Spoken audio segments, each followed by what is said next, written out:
तो कैसे आप सब लोग, आई होप आप सब बहुत अच्छे होंगे। मैं अपने यूट्यूब चैनल के आर स्टडी पॉइंट में आप सभी का स्वागत करता हूं। आज हम क्लास 9th की मैथमेटिक्स की एक्सरसाइज 4.3 का क्वेश्चन नंबर 2 से लेके क्वेश्चन नंबर 4 तक हम हिंदी में सॉल्यूशन करने वाले हैं।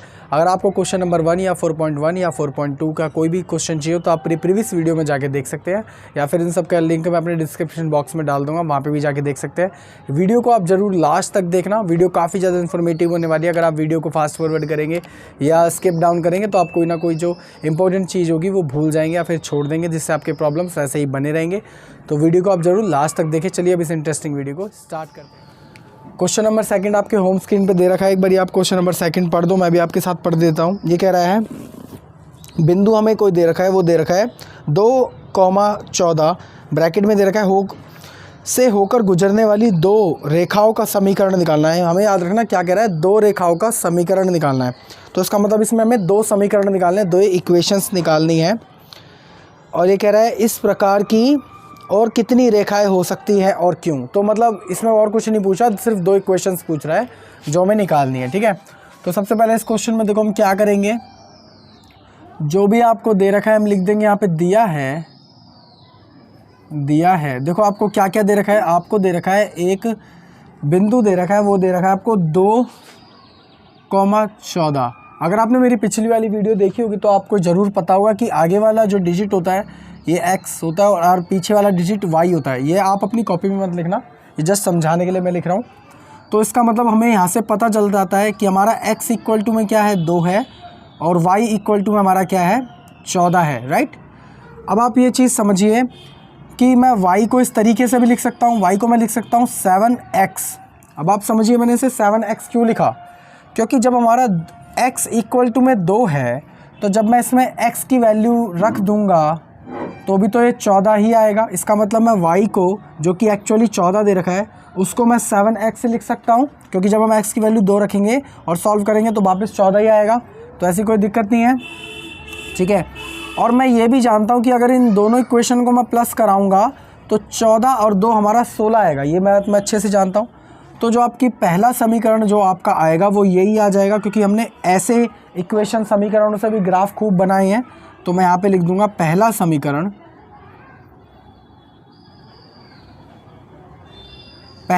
वो आपका यही आ जाएगा, वो होगा आपका y इक्वल टू में 7x। और जो दूसरा समीकरण आएगा वो बताता हूँ कैसे करते हैं। दूसरा समीकरण देखो वो कैसे आएगा आपका, देखो x होगा, उसमें एक कंपोनेंट x होगा क्योंकि समीकरण में x और y दोनों होते हैं, और प्लस का y होगा। अब वो थोड़ा समझ लो इसको, x हमारा 2 है और y हमारा 14 है, तो ये दोनों आ गए, 2 भी आ गया 14 भी आ गया, और 2 और 14 का टोटल कितना होगा 16। तो आपका ये सेकंड समीकरण हो जाएगा। इसमें दो समीकरण पूछे थे और हमने दोनों ही निकाल दिए। पहला इक्वेशन से निकाल दिया और दूसरा खुद दिमाग लगा के निकाल लिया कि दोनों का देखो टोटल तो 16 ही होगा। x की वैल्यू मेरे को 2 दे रखी है और y की वैल्यू देखो मेरे को यहाँ से मैंने निकाल ली है 14 दे रखी है, तो दोनों का टोटल 16 ही होगा। तो हमारा ये सेकंड समीकरण भी आ गया। तो काफ़ी ज़्यादा ईजी क्वेश्चन है। ऐसे क्वेश्चन 1-1 या 2-2 नंबर के आते हैं, इससे ज़्यादा नहीं आते हैं। अगर आपको क्वेश्चन अच्छे ट्राई करने हैं तो इससे पहले वाली जो वीडियो में मैंने क्वेश्चन करवाया, क्वेश्चन नंबर 1 वो ग्राफिकल है, वो ज़रूर करना, वो ज़रूर एक बड़ा क्वेश्चन आता है। तो चलिए क्वेश्चन नंबर 3 की ओर चलते हैं, वो ज़्यादा मोस्ट इंपॉर्टेंट क्वेश्चन है। क्वेश्चन नंबर 3 आपके होम स्क्रीन पे आ रहा होगा, आप एक बार देख लो। तो क्वेश्चन नंबर 3 एक बार मैं आपके साथ साथ पढ़ देता हूँ। क्वेश्चन नंबर 3 हमारा कह रहा है यदि बिंदु हमें दे रखा है, इस बार जो हमें बिंदु दे रखा है वो मेरे को दे रखा है 3,4। समीकरण हमें दे रखा है 3y इक्वल टू में ax प्लस का 7 पर मतलब एक स्थित है, ये बिंदु एक इक्वेशन पर स्थित है, तो उसमें a का मान हमें ज्ञात करना है, बस सिंपल है, ठीक है। तो जो भी हमें दे रखा है यहाँ पे सबसे पहले हम लिख देंगे। सबसे पहले मैं लिखूँगा दिया है। सबसे पहले आपको इसमें एक बिंदु दे रखा है, वो आपको दे रखा है बिंदु क्या दे रखा है 3,4 दे रखा है।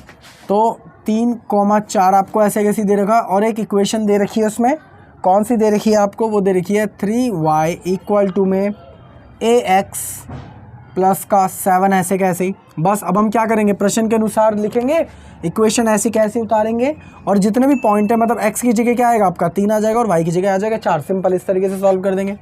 तो बस प्रश्न के अनुसार बस इसको मैं एज इट इज़ लिख दूंगा।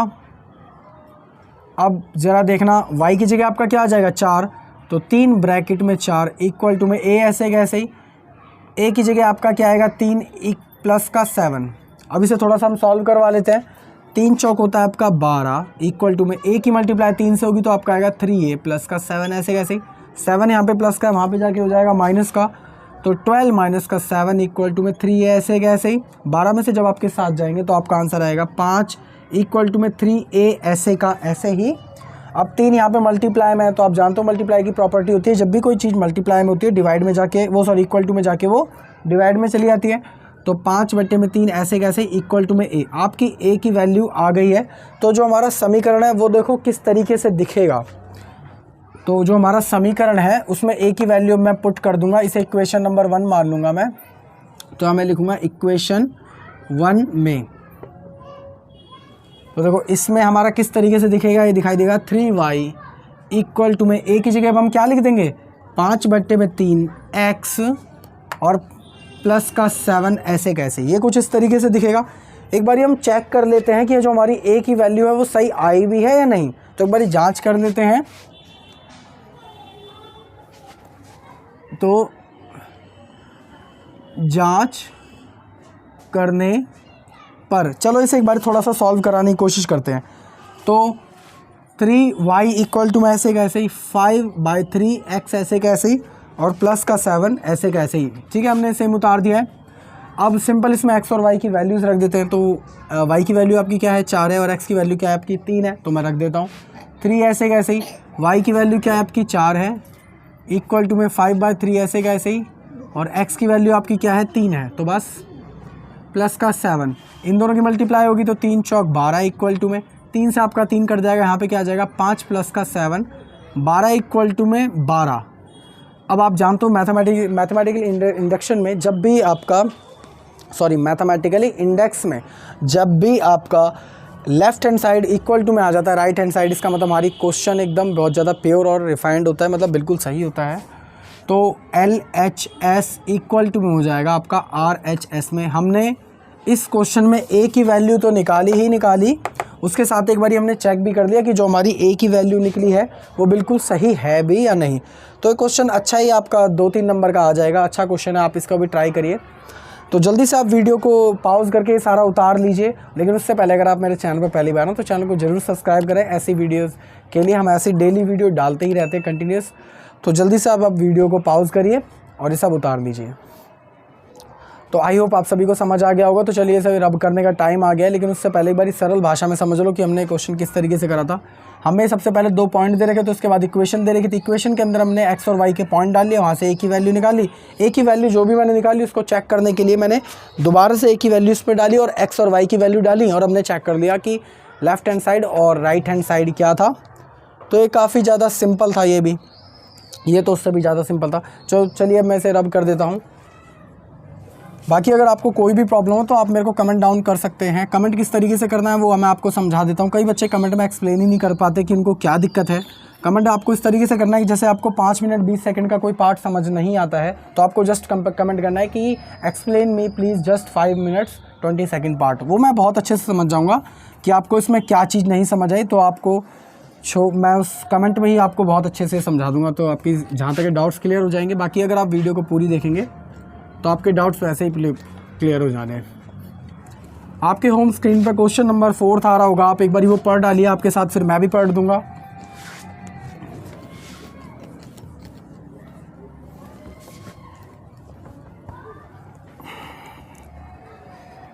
तो क्वेश्चन नंबर 4 देखो क्या कह रहा है। क्वेश्चन नंबर 4 एक अच्छा क्वेश्चन है, उसके अंदर इक्वेशन हमें खुद बनानी है। जैसा क्वेश्चन नंबर 1 में हमने बनाई थी क्वेश्चन नंबर 2 में बनाई थी, वो तो काफ़ी ज़्यादा इजी था। अब देखते हैं देखो क्वेश्चन नंबर 4 क्या कह रहा है। क्वेश्चन नंबर 4 कह रहा है एक नगर में टैक्सी का किराया निम्नलिखित है। पहले किलोमीटर का किराया 8 रुपये है और जैसे जैसे आप आगे जाओगे 5 रुपये किराया हो जाएगा, ठीक है। यदि तय की गई दूरी, कुल जो दूरी हमें दे रखी है वो x दे रखी है और जो कुल किराया हमें दे रखा है वो y दे रखा है, तो एक रेखीय समीकरण हमें बनाना है। तो सिंपल क्वेश्चन है, ऐसा इसमें कुछ टफ नहीं है। तो एक बार चलिए देखते हैं इस क्वेश्चन को। तो जो भी आपको दे रखा है यहाँ पे मैं लिख दूंगा। सबसे पहले देखिए सबसे पहले दिया है कुल दूरी। कुल दूरी देखो आपको क्या दे रखी है, आपको इसमें जो दूरी दी गई वो x है और कुल किराया वो आपको कितना दे रखा है, y दे रखा है, यही दे रखा है ना। और पहले किलोमीटर का किराया हमें दे रखा है, पहला किलोमीटर, तो पहला किलोमीटर उसका किराया आपको 8 रुपये दे रहा है। मतलब आप जैसे ही टैक्सी में बैठोगे और 1 किलोमीटर जाओगे तो 8 रुपये लगेगा, उसके बाद 5 रुपये लगेगा। ज़रा आप गौर से बारीकी से समझना इक्वेशन कैसे बनाते हैं, ठीक है। तो प्रश्न के अनुसार ज़रा गौर से देखना, देखो कुल खर्च कितना आया होगा, कुल खर्च टोटल मतलब कितना खर्च हुआ होगा, कैसे निकालेंगे। सबसे पहले कोई इंसान टैक्सी में बैठा होगा, उसके 8 रुपये लग गए होंगे, सबसे पहले तो लगे होंगे, 1 किलोमीटर तो कम से कम गया होगा। अगर नहीं भी जाएगा तो उसे 8 रुपये पे करने पड़ेंगे, थोड़ी दूर के भी, ठीक है, 1 किलोमीटर पूरा हो या ना हो। प्लस का जो 8 रुपये उन्होंने पे करे वो 1 किलोमीटर के तो करे होंगे मिनिमम, तो इसका मतलब जो उसकी कुल दूरी है उसमें से 1 किलोमीटर कम हो गया होगा, राइट। और जो उसके ऊपर बाद में किराया लगा होगा वो किससे लगा होगा, 5 से लगा होगा। आपको इक्वेशन समझ आया, फिर से समझा देता हूँ कि जो टोटल किराया बना है वो बना कैसे होगा। सबसे पहले तो उसने 8 रुपये पे किया होगा कि देख भाई पहले किलोमीटर का 8 रुपये और आगे के लगेंगे 5, तो पहले किलोमीटर का 8 रुपये लगा होगा, तो उसने जो कुल दूरी तय करी होगी उसमें से 1 किलोमीटर तो कम हो जाएगा क्योंकि वो 8 रुपये पे कर चुका है। उसके बाद जितनी भी दूरी बची होगी -1 करके उसे हम 5 से मल्टीप्लाई कर देंगे, मतलब अब वो 5 की दर से पैसा लगेगा। और कुल खर्च आपको कितना दे रखा है, वो दे रखा है आपको y, तो y ऐसे कैसे ही, 8 ऐसे कैसे ही, प्लस का इसकी मल्टीप्लाई से होगी तो 5x, इसकी मल्टीप्लाई से होगी तो -5, इसको थोड़ा सॉल्व करा देंगे। y ऐसे कैसे इक्वल टू में 5 में से जब आपके 8 जाएंगे तो आपका बचेगा 3 प्लस का 5x ऐसे कैसे ही, y को आप इधर ले आइए क्योंकि y यहाँ पे अच्छा नहीं लग रहा है, तो 5x ऐसे कैसे ही, y यहाँ पे आके हो जाएगा माइनस का y, इसको मैं थोड़ा सा पीछे लिख लेता हूँ, इक्वल टू में 0।